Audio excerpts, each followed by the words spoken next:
mentioned in last segment, CJ Ham joining at 10:30 a.m. today, and we'll talk about Vikings football, of course, but also the Unreal Celebrity Softball Game presented by Choice Bank, and it benefits the Thielen Foundation and the Ham Family Scholarship Fund. So we'll learn what the Thielen Foundation is up to, what CJ's Family Scholarship Fund is all about.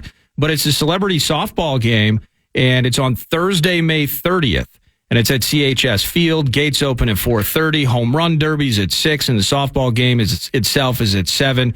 I think CJ Ham's hosting the game on team offense versus team defense. So a bunch of Vikings are going to be there. It's going to be an absolute blast. I got a pair of tickets. I actually have 3 pairs that I'm going to give away throughout 9 to noon show today. And let's do 7th caller at 800-320-5326. 1-800-320-5326.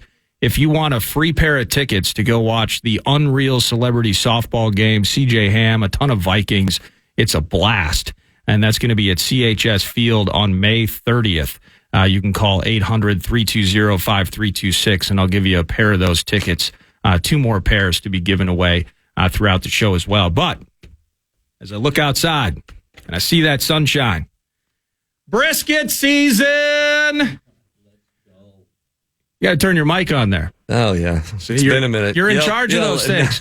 That's Aaron Bourdage, Northern Fire Grilling and Barbecue Supply in Minnetonka. One of my buddies and a co-host of a podcast that I do. You can get it on the free iHeartRadio app, or you can get it wherever the hell you get podcasts. But it's called Hops and Hogs. Hops and Hogs Barbecue Podcast.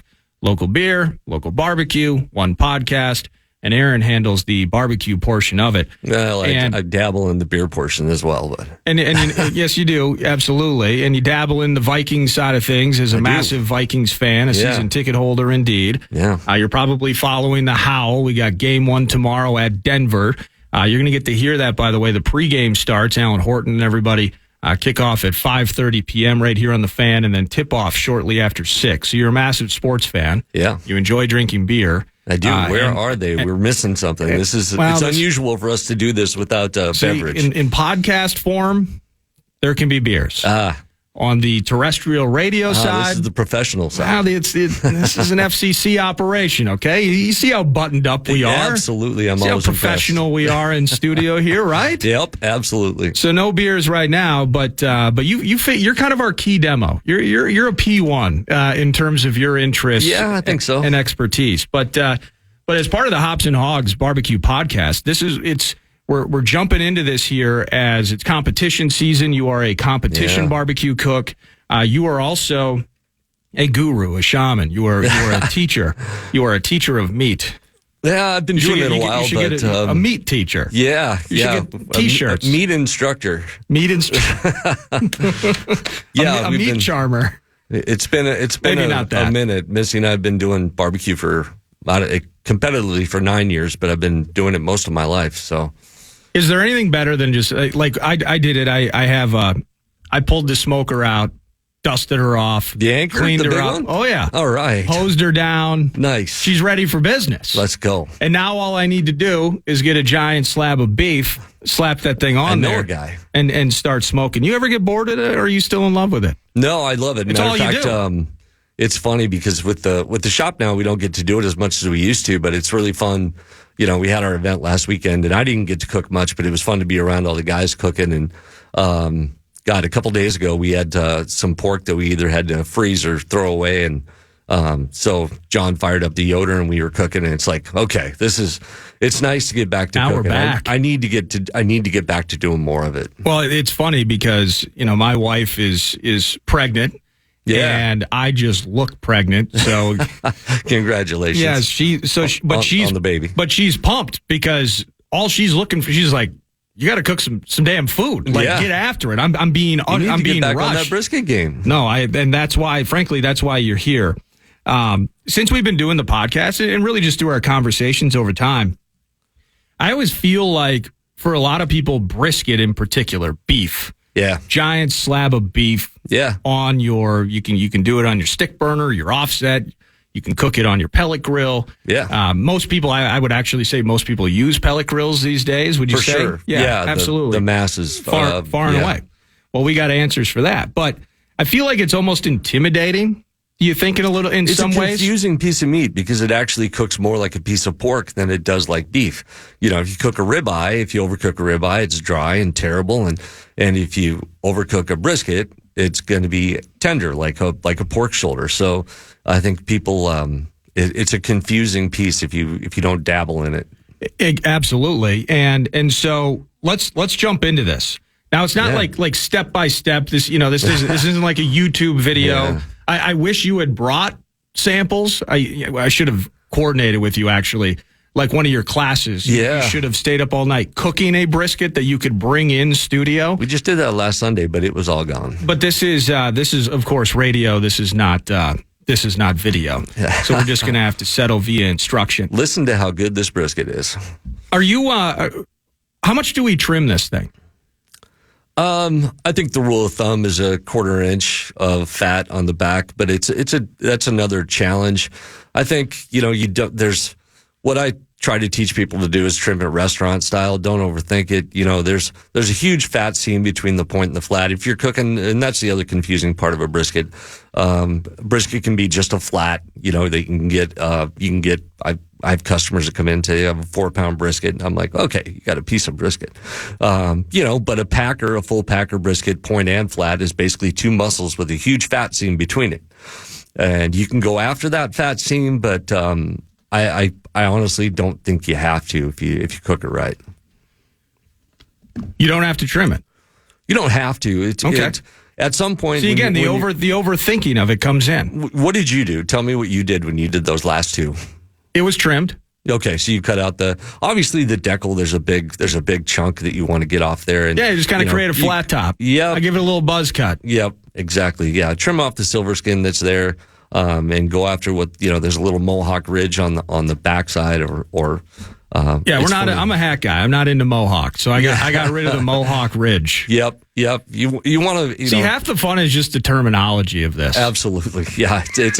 There's a lot of fun naming conventions in barbecue. So, but why do I want to get rid of some of that fat and stuff that's hanging out on top? It kind of depends on what you're cooking on too. Like if you listen to Aaron Franklin, he always talks about making things aerodynamic, and I get really into that on the offset, and I want to shape it perfectly and make it look beautiful before you even cook it. Okay, that's just me being me. But you really don't have to.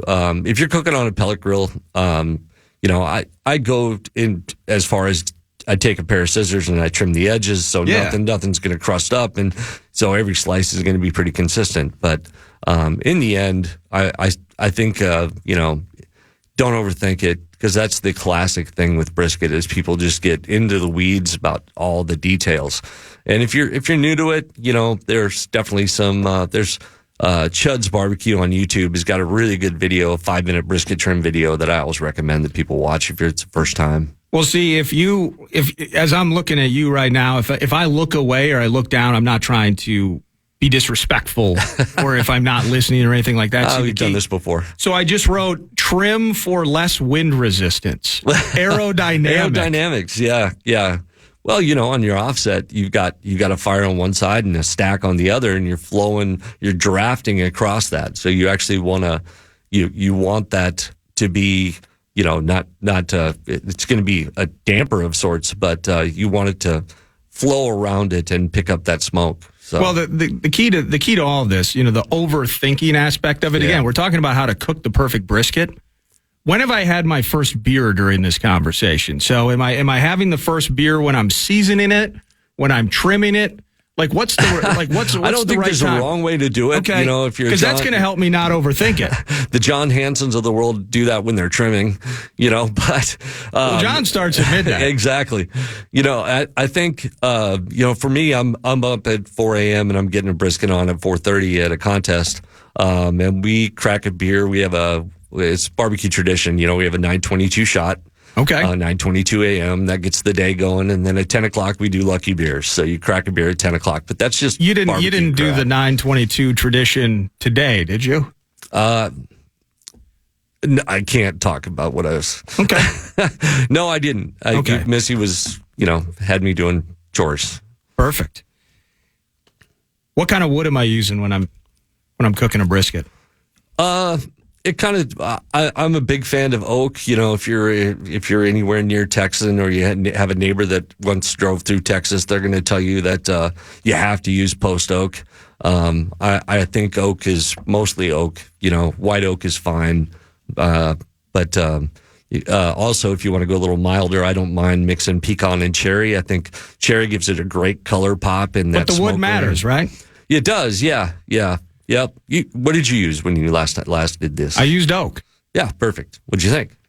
It was amazing. Yeah, so brisket's a heavier, but cut those if you're using logs. Just make sure you cut them down a little bit. Split them in an offset. You definitely want to get it. Oak doesn't burn as quickly and as easily as some others do. Correct. Yeah. So when you try to just toss this massive log, it it causes problems. Right. And then that's the beauty of the pellet grills. You just they've already figured that out for you. You fill up your Yoder with a bag of pellets, and away you go. I never thought it mattered until you actually start using other kinds, right? I mean, if all you do is like you cook the first thing, and I'm sure it happens with a lot of people, you cook the first thing that goes well. Yeah. And you just you got to replicate all the things that went into that. You know what I mean? And so the first experiment of stepping outside of it, I understand what this mesquite mix is. Right. I understand, Stoked. It's a local company down Stoked, Caledonia's finest. Great pellets, yeah. They turn, the stave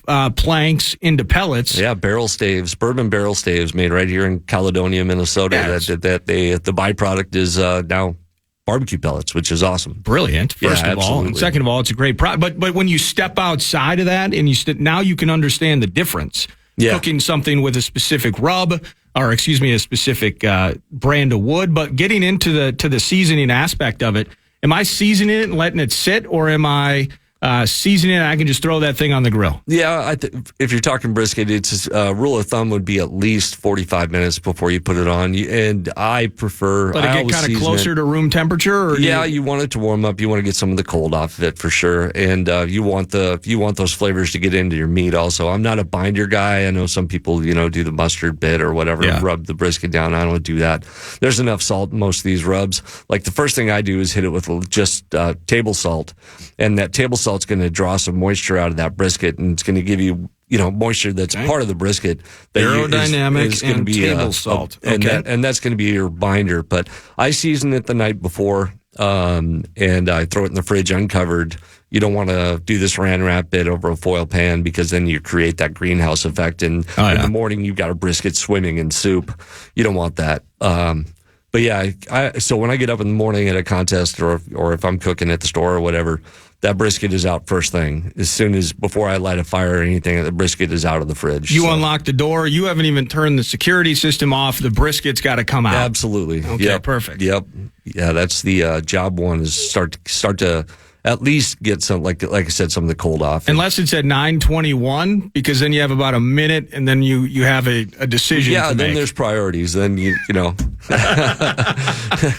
to pick your poison. All right, how about this? Northern Bourdage.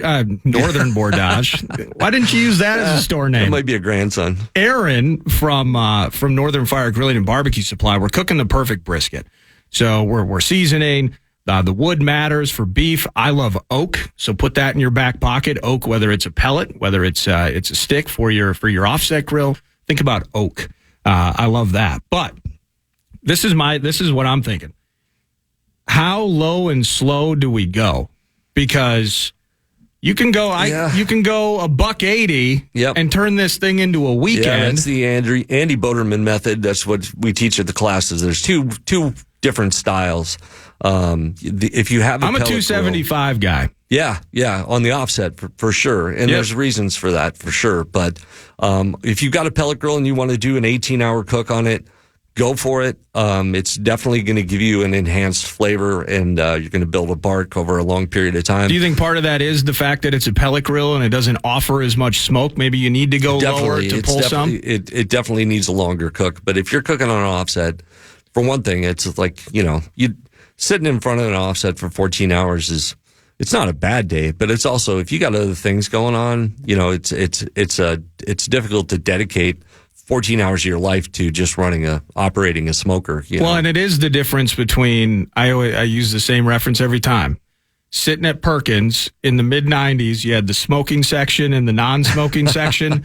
That's the difference between a pellet and an offset. A little bit. Yeah, it's a pretty similar or close analogy, but at 275, 300 degrees, we've got contests or competition teams that are cooking as high as 325, and there's like I do a hot start. I'll put my brisket in the highest elevation in my Outlaw, and that thing is in a 500 degree range, and it sits there for a half an hour.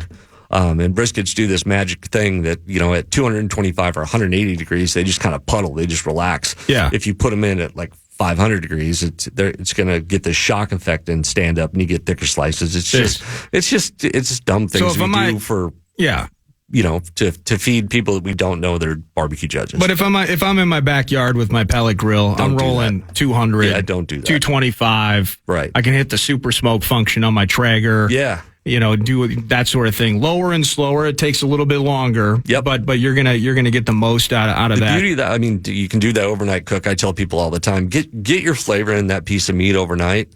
And then once you wrap, butcher paper or tin foil or whatever, ramp that temperature up 275 if you need to. If mom's on you and saying, hey, we're eating at 4:00, then get her done. Ramp it up. Get her done. I'm spritzing with beef stock. What do you think about that? I think that's a bad idea. That's me personally. Really? Yeah. I mean, if you get a good piece of beef. So you're just doing water? Yeah. If you get a good piece of beef and you're going to risk doing that pot roasty kind of vibe, when you're adding that beef stock. It's, brisket, in my opinion, tastes, it's beefy, but it's got a different flavor, especially the way you're cooking it. That beef consomme and beef broth, I'm not a fan. I just stick with water. I know people do the apple cider bit. I've never really felt like that had an effect. If that's what you're into, you go for it. But, okay. Yeah, I know that's another Texas thing. Stick with water. Yeah, I go with the low sodium beef broth. I think it works great. Yeah. But water's good too. Okay, perfect. Yep. Mm-hmm. What am I wrapping it with? I'm wrapping it with butcher paper. Yeah, you're going to get me up on my high horse. Everybody talks about bark, and I don't worry about bark. I mean, you're going to when you see that black hunk of meat down in Texas, and they make amazing brisket. I'm more worried about making a delicious tender brisket, and I've never had anybody get mad at my brisket for, not having enough bark. But okay. So I'm butcher paper, and then I use beef tallow.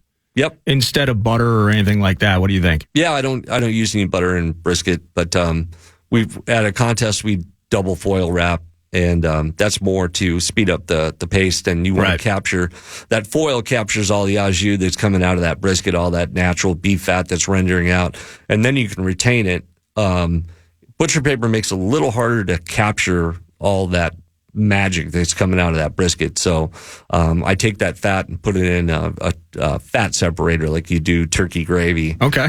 Separate out that fat, and then you could take that fat and mix it with your barbecue sauce, and you get a nice blend of beefy and cuts the sweet. It's a way to go. We cook it to what? 165? Yeah. What do we cook it to? Brisket's tricky. I always tell people a brisket can finish anywhere between 195. People want specific numbers here, Aaron. There isn't one. It's going to finish between 195. You hate my beef broth. You're out on apple cider vineger. It's water or nothing. I always tell people, do whatever you like. If you like it and it tastes good, then do it. It doesn't, for God's sakes, I'm one man's opinion, and my barbecue scores alone would tell you that. Yeah.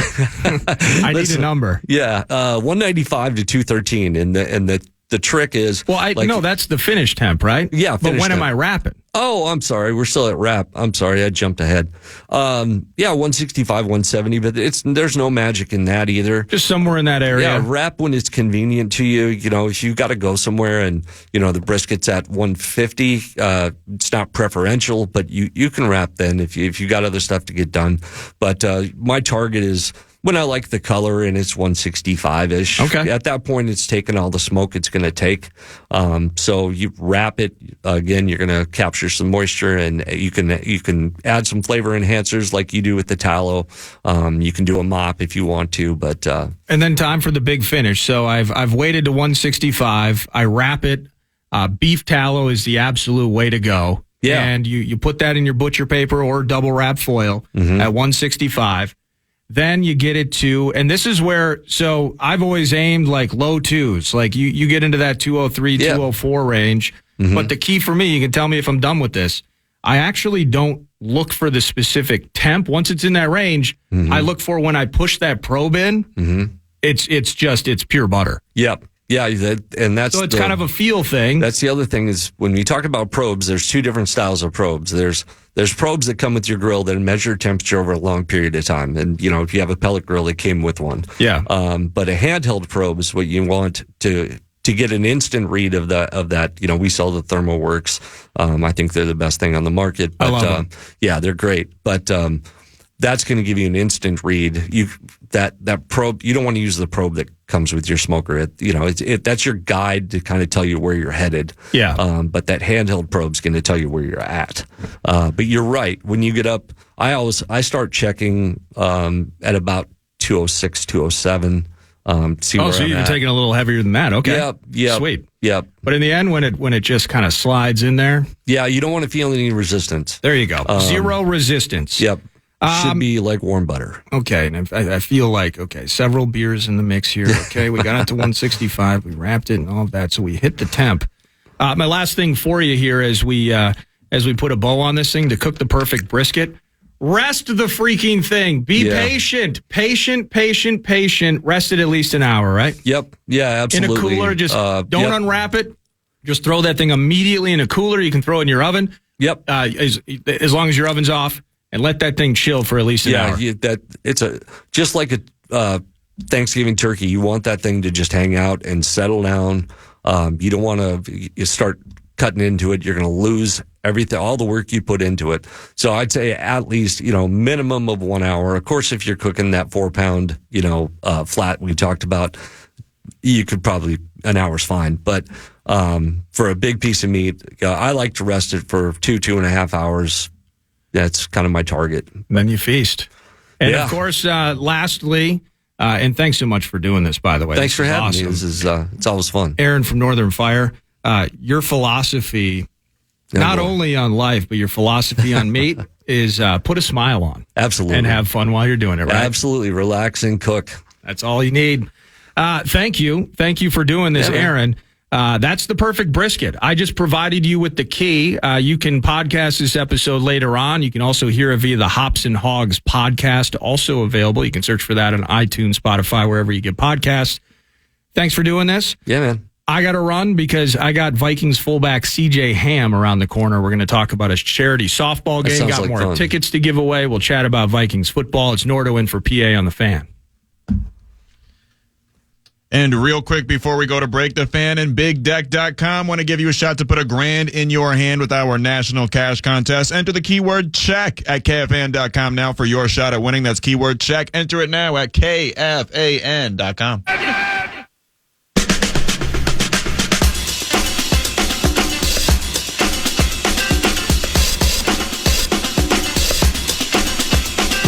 Welcome back, 9 to noon, Nordo in for PA, and I want to jump right into this as an annual event that is always a blast, always super cool. It supports charity. It's taking place later this month at CHS Field, and the host of this year's Unreal Celebrity Softball Game presented by Choice Bank, and it benefits not only the Thielen Foundation, but the Ham Family Scholarship Fund is with me now. Vikings fullback CJ Ham. How are you doing, CJ?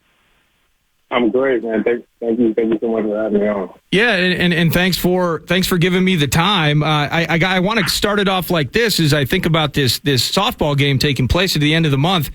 Do you still hold the Augustana school record for the indoor weight throw and the outdoor hammer throw? Because I feel like you're coming into this as a multi-sport, multifaceted ringer with this softball game. Oh man, so To answer your first question, no, I did not. It was broken. I think a handful of years after me by one of my good buddies. So I don't have those records anymore, but it was definitely a good time. Now, with the game coming up, you're leading team offense versus team defense. Any sneak peek at who might be helping you out with this thing on May 30th at CHS Field? Yeah, I mean, I don't want to give out too much information. Okay. I believe the rosters will be released not too long, but there was a Green Bay, a guy who played for Green Bay who was pretty good, by the name of Aaron Jones, and now he is a Minnesota Viking. And I know he has done softball games in the past. I anticipate that he's a wily vet when it comes to playing softball, and he will be playing as well. So I'm excited to play with him. No, that's going to be awesome. Yeah, looking forward. And again, that's what's cool is fans have the opportunity, as much as you guys do on a football field, the ability to kind of see things peeled back a little bit, helping charity. Again, Thielen Foundation in the mix, and the Ham Family Scholarship Fund as well. The opportunity to support those guys and see you guys having a blast. Now, I must say, CJ, NFL athlete, peak athleticism across the roster, not only in a softball game, but certainly in the NFL. But I don't know if you saw this viral video. C.J. Stroud, rookie quarterback last year for the Houston Texans, fantastic QB, great rookie season. People are giving him guff because there's a video of him throwing a baseball, and they think that the guy can't throw a baseball. Anyone on your squad, elite athletes who are probably best just doing the NFL thing? I would probably say majority of them. I've played in the game the last couple of years, and it is a great time. But I would say there's a lot of us who have not swung a bat since we were young, or maybe have never swung a bat. So you will get to see up close, how elite athletes sometimes need a little bit of help in other sports, but it's still a great time. We figure it out. The thing about being a professional athlete is you figure things out pretty quick, and it gets pretty competitive. But like you pointed to earlier, it is a great opportunity for us to engage with the fans, but the fans to engage with us up close and personal, which we don't get to do on a week-to-week basis during the season. No, that's super cool. And again, Thursday, May 30th, and that's at CHS Field where the Saints play. Gates open at 4:30 p.m.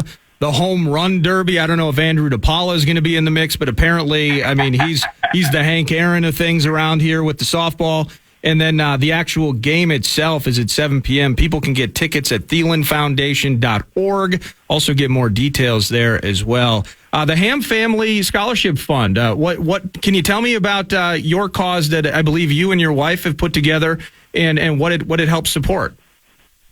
Yeah, appreciate you asking. This Ham Family Scholarship Fund came about shortly after George Floyd. And, obviously our communities, many parts of our country were in a lot of pain. We're, myself included, my wife included, just struggling, confused, angry.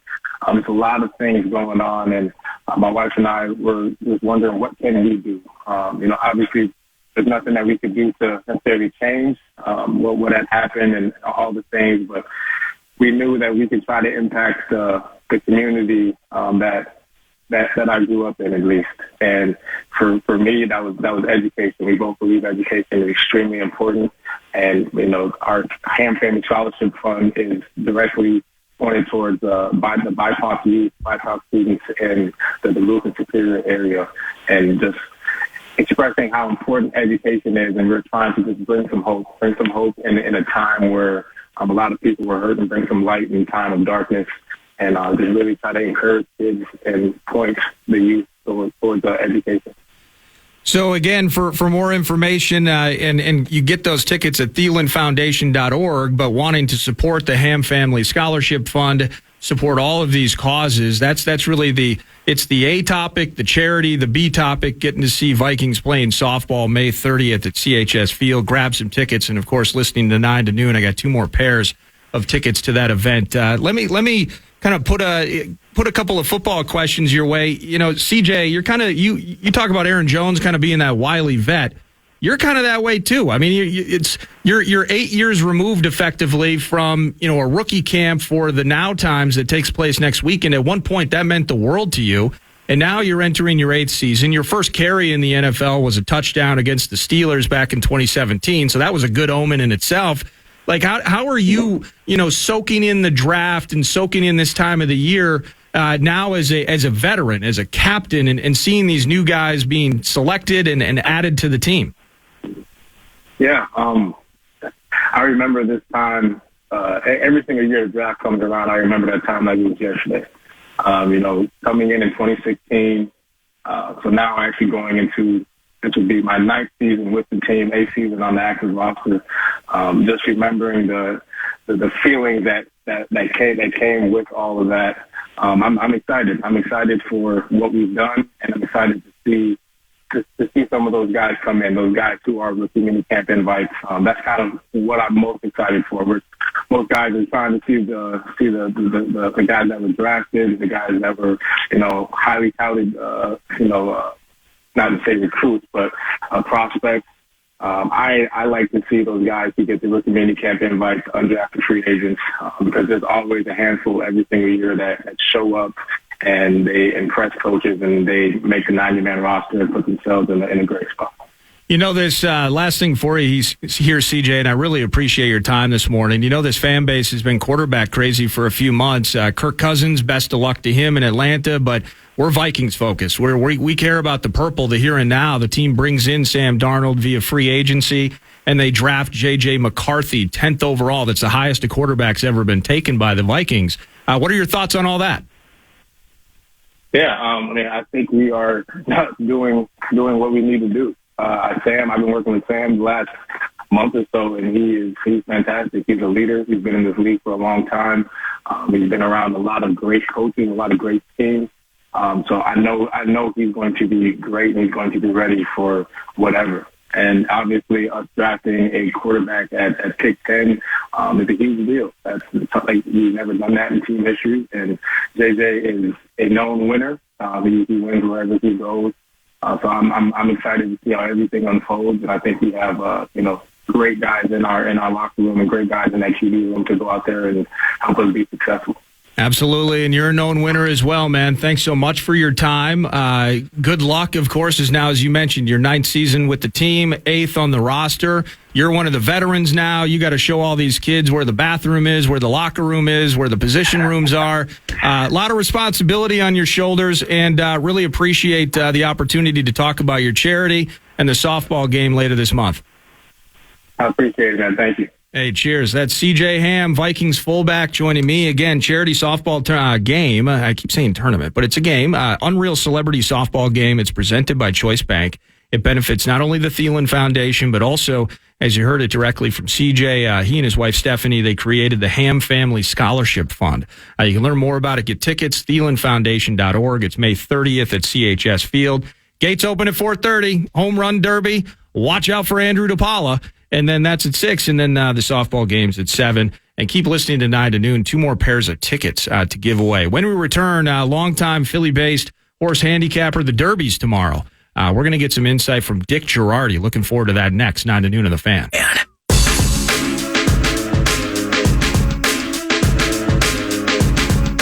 Welcome back, 9 to noon. Lavelli Neal III, columnist, Star Tribune, StarTribune.com. He's going to be in studio about 15 minutes from now. But excited to chat with Dick Jerardi right now during this segment. Long time. We're talking nearly 4 decades of handicapping, reporting, and covering the big ones, the Triple Crown races, the Breeders' Cup, of course, the Kentucky Derby taking place tomorrow. And Dick is nice enough to give me some time this morning. It's Eric Nordquist here. It's nice to meet you and talk to you. You've been on our show either last year or the year before, chatting with Paul Allen, and just really appreciated what you offered us last year, and excited to talk about the Derby with you again. Well, I'm excited to be here and love talking to PA last year, the voice of Canterbury Park. The voice of Canterbury Park, absolutely. And they're doing Derby Day party. We're going to have hats and mint juleps galore, and everybody's going to be watching it as they wait for their live racing. See, that's the tough thing up here is we don't do live racing really until this time of the year because we're not down in Florida and some of the other spots with better weather. But but it's a family vibe at Canterbury, and they're pumped up for this Derby now. In your time, looking at this newest incarnation of Triple Crown season, Dick. Overall, what do you think of these 3-year-olds? Is there Triple Crown sweep potential with any of the 20 that we'll see on the track tomorrow? Yeah, the only one to me that would have any chance would be Fierceness, given the numbers that he's put up at this point. If he runs any of the 3 races that he won, he's 3 for 5. He's had 2 bad races, 3 really good races. If he runs any of those races tomorrow, he's going to win. And those numbers give him a shot at winning all 3. Now, I don't think it's likely for a lot of reasons, but he's the one horse out of this group I think would have the best chance, if any of them can. But I don't actually think he has a great chance either. It's hard to do. Can I ask you a dumb question real quick? There was that long stretch where you hadn't had a Triple Crown winner in 4+ decades. Then it happens. Has the allure or the luster of doing it, has that been lowered at all? Or is it still, clearly it's still a massive feat, even as you talk about fierceness and the ability, but maybe the unlikely nature of it. Is there still has to be the luster and the prestige of that hunt, right? It's still there, but look, it's not like it was when there was that drought from 1978 until 2015 when American Pharoah won. It was like every year, is some horse finally going to do this? Is it going to happen? So, we don't have that, but excuse me, it's still a very, very big deal in the sport. Look, in horse racing, the Derby is the biggest race, and nothing is close to it, but the Triple Crown is the biggest event, and nothing's close to that either. Now, with 1.25 miles, do you prefer speed horses, stalkers? I got that term from PA, by the way. Or those coming from the back of the pack when you think about this race? As a general rule, in dirt racing in America, I prefer speed, and that's also true in the Derby. And one thing speed does, and Fierceness has the speed, it takes you out of the potential traffic problems that you have in a 20-horse field. People always say to me, Justify was a perfect example, the Triple Crown winner in 2018. Yeah. They say, well, what do you like about him? I said, he's not going to be in a 20-horse field because he's fast. He'll be behind maybe 2 horses, maybe 3. So he's not, everybody says, it's all that traffic. Well, you don't have any traffic if you have speed. So, yes, my preference would be speed, and that's one of the reasons I like Fierceness. Now, speaking of that, because I've always, as I'm a little bit above novice, very far from expert, as I try to do my own handicapping, and I'm searching for gold in the hills of these horse rating betting opportunities. How much in a 20-horse field do you consider post position, where you think about Sierra Leone, they're sitting in the 2nd spot, and you're talking about fierceness in the 17. So, and fierceness with that speed, like you said, it may not be an issue first, right out of the gates, and it's off to the races. But is there anything in terms of post position, certain types of horses that it's a detriment or it's an advantage, closer to the rail, a little farther out, when you talk about traffic and trying to match the types of horses with the way these races typically run? Yeah, I would prefer a higher number for a speed horse like Fierceness, just on the off chance that he doesn't break well, he has an opportunity to get back in the comfortable position he needs to be in. In his case, you want to see him in the top 2 or 3 as they head into the first turn. I would say this, in general, I would not spend a lot of time on post positions because, as anybody who follows the game regularly knows, they're coming out of the post, but then the chaos begins, and you don't really know where the chaos is coming from. Like maybe you have the 8 post, and you're thinking that's a pretty good spot. Well, it's not such a good spot if the 7 takes a right turn and the 9 takes a left turn. Then all of a sudden you're squeezed and you're way farther back. So it's one of those things that sounds like a pretty good talking point until the race actually starts and things change dramatically. That's Dick Jerardi covering not only the Kentucky Derby, but Triple Crown races, Breeders' Cup. He's brought to you by Bet Online, and you can check out Bet Online, by the way, for the most up-to-date odds and props on the 150th running of the Kentucky Derby. I do want to dig into a couple of betting-related bits here. If you like fierceness, as we talk about, I believe still the favorite. I had it 5-2 as of yesterday. I don't know if that's changed, but still the favorite in tomorrow's race. If you like fierceness, is it foolish to bet that high shot to win in a 20-horse race field? Or do you search for somebody else? Yeah, no, it's okay. You're actually getting a lot better price on him than you would normally if it was like an 8-horse field. Because it's 20, when all the win bets start adding up, it's hard to make a horse 8-5. It takes so much money. So from that standpoint, it's actually a good time to bet a horse like Fierceness to win. Again, don't worry about the size of the field because there's only like maybe 6 horses that can actually win. A lot of these horses have absolutely no chance to win. And I'm going to give you a great prop bet on at Bet Online. One I really like and I'll recommend to everybody.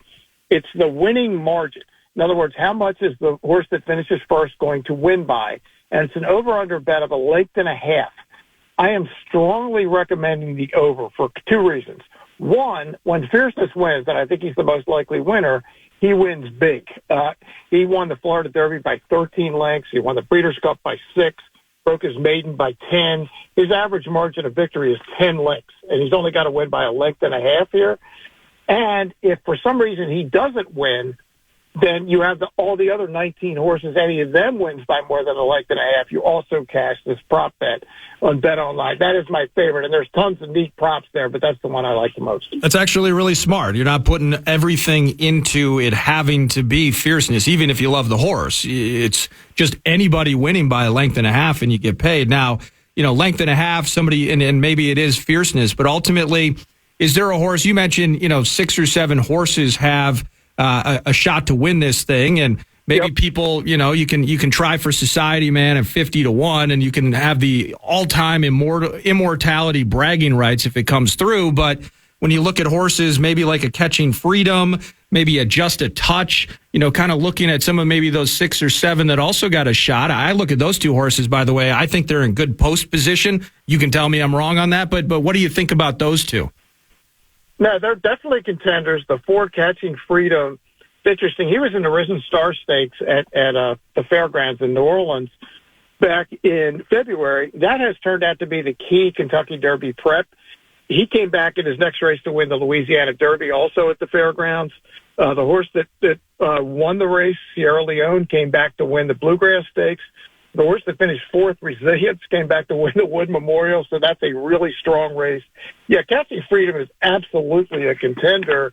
And to your point about Just a Touch, he's the son of Justify, the Triple Crown winner from 6 years ago, who's off to a great start as a stallion. And his race was he finished 1.5 on Sierra Leone in the Bluegrass after having to run the whole way. He was pretty impressive. Lightly raced, only 3 starts, but yeah, I think you have 2 of what I would consider the 6 or 7 horses that have a realistic chance of winning. Just 1 or 2 more for you here, Dick, and thanks again for your time. I was looking at, I was reading some Bob Baffert, and he's a name I think even casual followers of Triple Crown races would know. He was banned for a couple of years, thought he was back, but he's not. I forget what the horse name is, but he's out of the mix. And Todd Pletcher, I think he's got a couple of derbies under his belt. Is there an elite trainer? It's kind of like a comedian's comedian where the crowds don't necessarily love him, but all the other comedians do, where there's this elite horse trainer that everybody knows, everybody loves. He's elite, but he's still hunting for that first Derby title. Yeah, Chad Brown would be the guy. He has Sierra Leone in this race. He's also got domestic product. Now, Chad is mostly known as a grass trainer. His horses run big races on the grass, but he finished 2nd in the Derby at Good Magic back in 2018. He finished behind Justify. He finished 3rd 2 years ago with Zandon. Sierra Leone's his best chance yet. So, yeah, he would be that guy who wins a lot of races but hasn't won the Derby yet. Steve Asmussen would be the other one. He's got Track Phantom, the 12. Steve has won more races than any trainer in North American history, 10,500. Wow. He's had 3 horses of the year. He's won the Preakness. He's won the Belmont. He's 0 for 25 in the Kentucky Derby. That's just how hard it is to win the race. Hey, how much, Leslie, are we looking at weather reports here, or are we mudding? What are we doing with if I'm trying to put my trifectas and superfectas and exacta boxes together this afternoon? What are we looking at from a weather situation? That always seems like a talker at Churchill. Yeah, it's a little up in the air about tomorrow. It is raining today. It looks like it's going to be a sloppy track. 4th race is off the turf on Oaks Day today. I've seen different forecasts. Some say it's going to rain early tomorrow and then stop. Others say it could be a little longer. I know it's going to be in the mid-50s down there in Louisville tomorrow, which is not really what they were looking for at Derby 150. I'm sure they were hoping for 75 and sunny. As far as what it affects, which horses it affects, that's one of those things you just don't know, frankly, until they run. You're kind of guessing about that. So I tend to ignore it unless you know a horse loves or hates the mud. So you're in on fierceness. You believe that horse not only has the best chance to win tomorrow, but the best chance to complete the Triple Crown if there is an opportunity to do it. I love that bit, by the way. I'm looking at that. Over or under 1.5 lengths. I'm taking the over. That makes my decision-making process a heck of a lot easier. Thank you so much for your time today, Dick, and appreciate your insight and knowledge on the Derby. Looking forward to it tomorrow. Sounds good. Thanks, guys. Thank you. That's Dick Jerardi. And, of course, courtesy of Bet Online. You can find Bet Online for all of the updated and latest odds for the 150th running of the Kentucky Derby. It was interesting. PA's favorite horse, it's called Just a Touch. Seems fitting. Lavelli Neal III in studio next, 9 to noon.